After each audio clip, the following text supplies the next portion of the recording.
My name is Anil Yadav, physical education teacher, class 11th unit number 10, जिसका नाम है training and doping in sports. इस chapter में हम लोगों ने meaning and concept of sport training complete कर लिया है, principle of sport training complete कर लिया है। तीसरे नंबर पे आता है warming up and labouring down.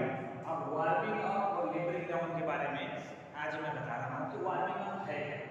Warming up का मतलब क्या होता है और लेबरिंग डाउन का मतलब क्या होता है। ये कंपटीशन से पहले का वर्क है, ये कंपटीशन से बाद का है। अब कंपटीशन के पहले क्या करना होता है और कंपटीशन के बाद क्या करना होता है, मैं इसमें बता रहा हूँ कि वार्मिंग अप के लिए बोला जाता है कि it is a preparatory exercise done before competition. मतलब कंपटीशन से पहले जो एक्टिविटी करते हैं या जो एक्सरसाइज करते हैं वो वार्मिंग अप में आता है। वार्मिंग अप का ये है कि सेट ऑफ एक्सरसाइज होता है, जैसे रनिंग, जॉगिंग, रनिंग, इसके बाद कुछ एक्सरसाइज करेंगे वो तो वार्मिंग अप में आ जाता है। वार्मिंग अप कोई भी एक्टिविटी करते हैं तो मसल्स को एक्टिवेट कर देता है। जो भी एक्टिविटी हमें करना होता है वार्मिंग अप कर लेते हैं तो मसल्स को एक्टिवेट कर देता है। सिंपल वे में कहें तो प्री कंपटीशन वर्क जो होता है, प्री कंपटीशन वर्क जो होता है उसको हम वार्मिंग अप कहते हैं। यहाँ तक क्लियर हुआ। अब वार्मिंग अप के लिए दो टाइप्स हैं, एक है साइकोलॉजिकल वार्मिंग अप, एक है फिजियोलॉजिकल वार्मिंग अप। अब जो साइकोलॉजिकल वार्मिंग अप है तो साइकोलॉजिकल मतलब कि वो साइकोलॉजी से रिलेटेड है, मतलब बिहेवियर से। अब यहाँ पर बिहेवियर मतलब माइंड से रिलेटेड, माइंड से रिलेटेड साइकोलॉजिकली में जो पूछ है प्लेयर को मेंटली और फिजिकली दोनों लेवल पे प्रिपेयर कराता है, रेडी कराता है किसी भी एक्टिविटी या स्पोर्ट्स एक्टिविटी या कंपटीशन को खेलने के लिए या कंपटीशन में पार्टिसिपेट करने के लिए ये रेडी कराता है। कौन कराता है? कोच। ये माइंड से रिलेटेड होता है। इसमें पहले मोटिवेट करता है, मोटिवेट करने के बाद इसका किस टाइप का बिहेवियर है प्लेयर का, उस बिहेवियर में क्या चेंज करना है, क्या इंप्रूव करना है, क्या बैड हैबिट है, क्या गुड हैबिट है, उसके बारे में ये जो पूछ है साइकोलॉजिकल से रिलेटेड वो बताता है। ये वाला क्लियर हुआ। दूसरा वाला जो है फिजियोलॉजिकल, फिजियोलॉजी से मतलब है बॉडी के ऑर्गन्स। अब इस एक्सरसाइज के माध्यम से बॉडी रिलेटेड है, बॉडी के रिलेटेड जितने ऑर्गन्स हैं पहले उसे स्ट्रॉन्ग बनाना है, जैसे digestive system, skeletal system, respiratory system, इस सबको पहले स्ट्रॉन्ग बनाना है। स्ट्रॉन्ग कैसे बनेंगे?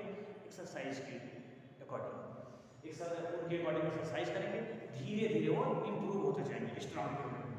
अब इसमें दो टाइप से आते हैं, एक आता है पैसिव, एक आता है एक्टिव। पैसिव में आता है इंटरनल, एक्टिव में आता है सेल्फ परफॉर्मिंग।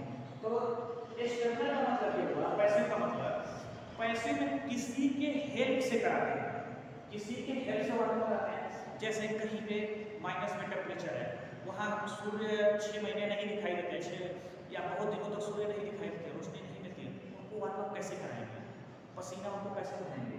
तो इसमें कुछ चीज़ें हैं जिनका नाम है सोना बाथ, स्ट्रीम बाथ, नाम से स्पष्ट है, स्ट्रीम बाथ, मसाज। इंडिया में कहीं कहीं पे सोना बाथ, स्ट्रीम बाथ का यूज कर लेते हैं, ज़्यादातर लोग मसाज का यूज करते हैं, इससे भी वार्म अप कराते हैं। ये है पैसिव मसाज, किसी के माध्यम से कर लेते हैं। ये आता है एक्टिव मसाज, जो जनरली लोग करते हैं, ये बड़े बड़े प्लेयर लोग होते हैं, ये लोग करते हैं, और ये कोई भी करते रहता है सेल्फ परफॉर्मेंस के लिए। अब इसमें एक्टिव मसाज में, सॉरी एक्टिव वार्मिंग अप के लिए 10 से 30 मिनट में इसको कंप्लीट कर लेते हैं एक्टिव के लिए। अब इसमें कराते क्या है? इसमें फिजिकल से रिलेटेड है, रनिंग करा दिए और एक्सरसाइज करा दिए, कंप्लीट हो गया। अब यहाँ पे आता है जनरल वार्मिंग अप।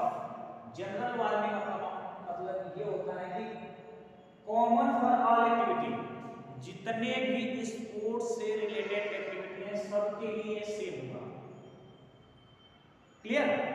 अब जनरल में कराते क्या है? जनरल में एक्सरसाइज का कुछ सेट होता है, जैसे 400 मीटर ग्राउंड है, 400 मीटर के ग्राउंड में पहले बच्चों को अकेले है तो कोई बात नहीं, अगर 10-15 बच्चे हैं, 20 बच्चे हैं, पूरी टीम है तो उनको लेके गए स्लो स्लो जॉगिंग कराना शुरू किए, फिर हल्का हल्का रनिंग कराना शुरू किए।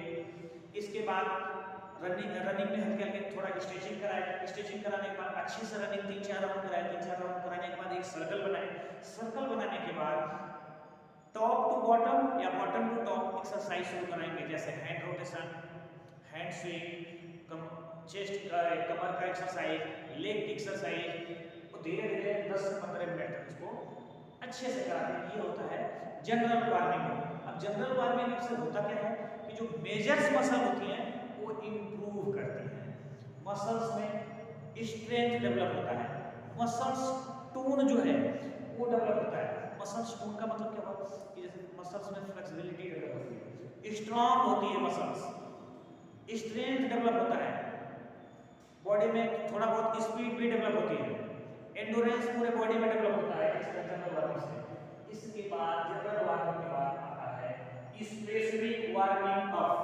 ये लिखा है पार्टिकुलरली फॉर ऑल एक्टिविटी, ये सभी एक्टिविटी के लिए स्पेसिफिक वार्मिंग अप है। अब स्पेसिफिक वार्मिंग अप का मतलब होता क्या है कि स्पेसिफिक वार्मिंग अप क्या करते हैं, जनरल वार्मिंग अप के बाद जो जिस गेम का होगा, पहले जनरल वार्म अप कर लिए, जो जिस गेम का होगा उस गेम के अकॉर्डिंग पर्सनल एक्सरसाइज कराई जाती है। फॉर एग्जांपल अगर कोई जवलिंग थ्रोअर है, जवलिंग का मतलब भाला फेंकने वाला अगर कोई थ्रोअर है तो उसके हाथ की एक्सरसाइज अच्छे से कराई जाएगी। कोई लॉन्ग जंप प्लेयर है तो उसके पैर की एक्सरसाइज थोड़ा अच्छे से कराई जाएगी कि दौड़ते टाइम मसल स्ट्रेन और स्प्रेन ना हो जाए, यानी कि मसल खींच न जाए। पता चला कोई शॉर्ट पुट का प्लेयर है तो उसको अलग तरह से एक्सरसाइज कराई जाएगी। अब इसमें होता क्या है कि इन स्किल और परफेक्शन इंप्रूव होता है, जो स्किल है उसमें परफेक्शन आना शुरू होता है। जैसे हॉकी खेल रहे हो तो हॉकी में बॉल के साथ ड्रिबलिंग करना, बास्केटबॉल खेल रहे हो तो ड्रिबलिंग करना, इसके बाद पास करना, शूटिंग करना, वो गन वाला शूटिंग नहीं, बास्केटबॉल में शूटिंग आता है। इसके साथ ही अगर क्रिकेट खेल रहे हो तो बैटिंग का एक्शन करना, डमी प्रैक्टिस करना, नेट प्रैक्टिस करना, नॉकिंग करना, कैच की प्रैक्टिस करना, इतना चीजें समझ में आ रही है। एथलेटिक्स कर रहे हो तो कौन सा इवेंट है आपका, और आप पता चले बॉक्सिंग कर रहे हो तो पता चले कि हाथ का इवेंट, हाथ वाले के पोजीशन को स्ट्रांग करना है, कोच को पता ही नहीं है, कोई एथलेटिक्स हो रहा है, वो ला करके ग्राउंड पे 5 राउंड दौड़ा कर रहा है कि जाओ आप खेल करके आओ। पता चला कि आप ताइक्वांडो खेलने जा रहे हैं, ओनली लेग का यूज करना है उसमें ज्यादातर, वो हाथ की खूब एक्सरसाइज करा दी, आपका पैर फ्लेक्सिबल हो ही नहीं रहा है, उठ नहीं रहा है, तो स्पेसिफिक प्रॉब्लम आ जाएगी। अब देखना ये है कि वार्मिंग अप में 2 हुआ, साइकोलॉजिकली, फिजियोलॉजिकली। फिजियोलॉजिकल में 2 आया, पैसिव एक्टिव इसमें 2 आया, जनरल और स्पेसिफिक। क्वेश्चन ऊपर वाला कौन पूछता है, जनरल वार्मिंग अप और स्पेसिफिक वार्मिंग अप के बारे में ज्यादातर क्वेश्चन पूछते रहता है। तो अब इसके बाद जब टाइप्स हो गए तो टाइप्स के बाद अब आएगा इंपॉर्टेंस। इंपॉर्टेंस क्या है, तो अब यहां पे वार्मिंग अप के इंपॉर्टेंस डब्ल्यूआई करना, इंपॉर्टेंस क्या है। पहले इंपॉर्टेंस आएगा reduce of fatigue. Reduce of fatigue मतलब कि जब आप खेलने जाते हैं तो जल्दी जब थक जाते हैं, वार्मिंग अप करके जाएंगे तो बहुत कम थकेंगे, तो यहां पे लिखेंगे रिड्यूस ऑफ फटीग। दूसरे नंबर पे आएगा बॉडी परफेक्शन।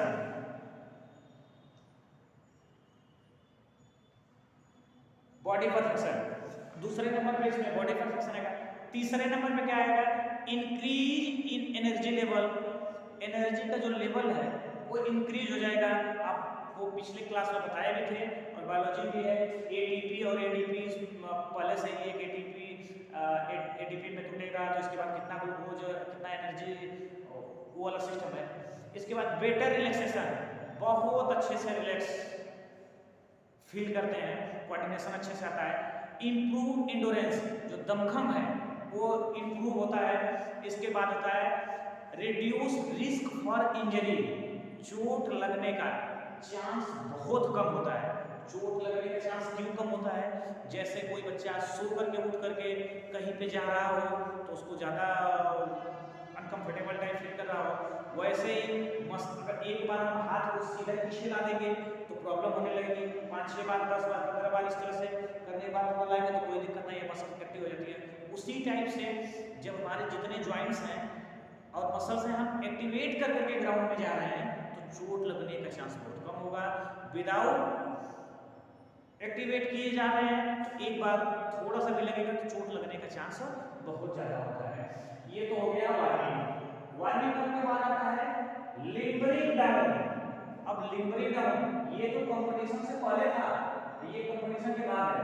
लिम्बरिंग डाउन का मतलब ये है कि बॉडी को, ये तो था कि जिस गेम के अकॉर्डिंग हम खेल रहे हैं उसके अकॉर्डिंग बॉडी को गर्म करना।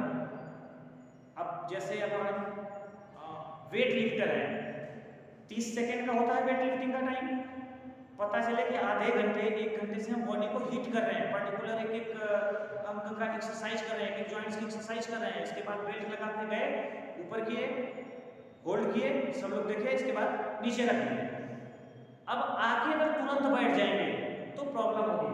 तो जो वेट उठाने से पहले की प्रक्रिया थी उसका नाम था वार्मिंग अप। अब वेट नीचे करने के बाद जाकर के जो कंपटीशन खत्म हो गया, 1 2 3 ट्रायल जो भी था वो ट्रायल खत्म होने के बाद अब जाके आप बैठेंगे तो फटीग जम जाएगी, लैक्टिक एसिड जम जाएगी तो फटीग होगी। सुबह लैक्टिक एसिड जमने के बाद ज़्यादा प्रॉब्लम आती है।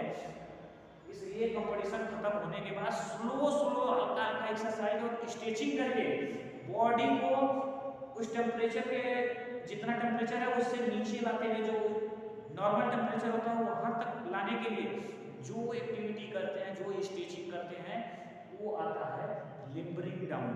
लिम्बरिंग डाउन का मेन मतलब ये होता है कि बॉडी का टेम्परेचर डाउन करना। इनको इंग्लिश में बोलते हैं these are energy and slow exercise done after more intense activity to allow the body to transition to a resting या near resting state। मतलब सब मिला के यही है कि बॉडी को धीरे धीरे सिस्टमेटिक वे में जो टेम्परेचर वहाँ का है या बॉडी का जो टेम्परेचर है, जो हाई टेम्परेचर हो गया, आंखों पसीने आ गए, गेम खेल करके आ रहे हो, रेसलिंग करके आ रहे हो, पहलवानी करके आ रहे हो, आंखों पसीने हो गए, तो अब जितना टाइम तक गेम को खेले हो उससे दोगुना या उतना टाइम तक, फुटबॉल है तो फुटबॉल में अलग चीजें हो गई, रेसलिंग हो गई, तो कम से कम 30 मिनट, 25 से 30 मिनट धीरे धीरे कूलिंग डाउन करके बॉडी को टेम्परेचर को रिड्यूस करो नॉर्मल टेम्परेचर तक आने के लिए। ये नहीं कि आकर के बैठ जाओगे, आकर के तुरंत बैठ गए तो सुबह में लैक्टिक एसिड जम जाएगी। लैक्टिक एसिड जम जाएगी तो आप जल्दी चल नहीं पाओगे, 2-3 दिनों तक डिस्टर्ब रहोगे और कई तरह के इंजरी होने के ज़्यादा चांस है, मसल स्ट्रेन होने के चांस है, ब्लड क्लॉट करने के चांस है। तो इसलिए लिम्बरिंग डाउन में से बॉडी को कूलिंग डाउन कर लेते हैं। अब कूलिंग डाउन करने के बाद इसकी इंपॉर्टेंस क्या है? इंपॉर्टेंस ऑफ लिम्बरिंग डाउन क्या इंपॉर्टेंस है, क्यों हम लिम्बरिंग डाउन करें? कंपटीशन खत्म हुआ, हमें घर जाना चाहिए कि हम आधे घंटे 1 घंटे टाइम बर्बाद करेंगे? तो इसके लिए क्या होता है, रिड्यूस फटीग लेवल, जो थकान का लेवल है वो कम हो जाता है। रिड्यूस फटीग लेवल, जो थकान का लेवल है वो कम हो जाता है। Body get relax, limbering down करने से बॉडी जो है रिलैक्स फील करती है। रिड्यूस पेन अ बॉडी, जो बॉडी में पेन हो रहा है, दर्द हो रहा है, तो ये अच्छे से, लिम्बरिंग डाउन का दूसरा नाम है कूलिंग डाउन। अच्छे से अगर कूलिंग डाउन कर रहे हैं तो पेन धीरे धीरे खत्म हो जाएगा, बॉडी रिफ्रेश फील करने लगते हैं। जैसे कभी सो करके आप बिना नहाए धोए स्कूल चले आओ तो अपने आप को अनकंफर्टेबल फील करोगे, ना ब्रश किए हो ना नहाए हो, स्कूल में आ गए हो तो अनकंफर्टेबल फील करने लगोगे। वैसे ही विदाउट लिम्बरिंग डाउन या कूलिंग डाउन किए हुए उसी तरह से रिफ्रेश फील नहीं कर पाओगे। अगर इसको अच्छे से कर ले रहे हो तो एकदम फील करोगे कि नहीं मैं बहुत अच्छे से हूँ, हमारी बॉडी रिलैक्स है। आई होप कि आपको वार्मिंग अप और लिम्बरिंग डाउन अच्छे से क्लियर हो गया होगा कि ये कंपटीशन से पहले की चीजें और ये कंपटीशन के बाद की चीजें, इसकी जो वेरिएशन है और इंपॉर्टेंस है वो सब चीजें बता दी।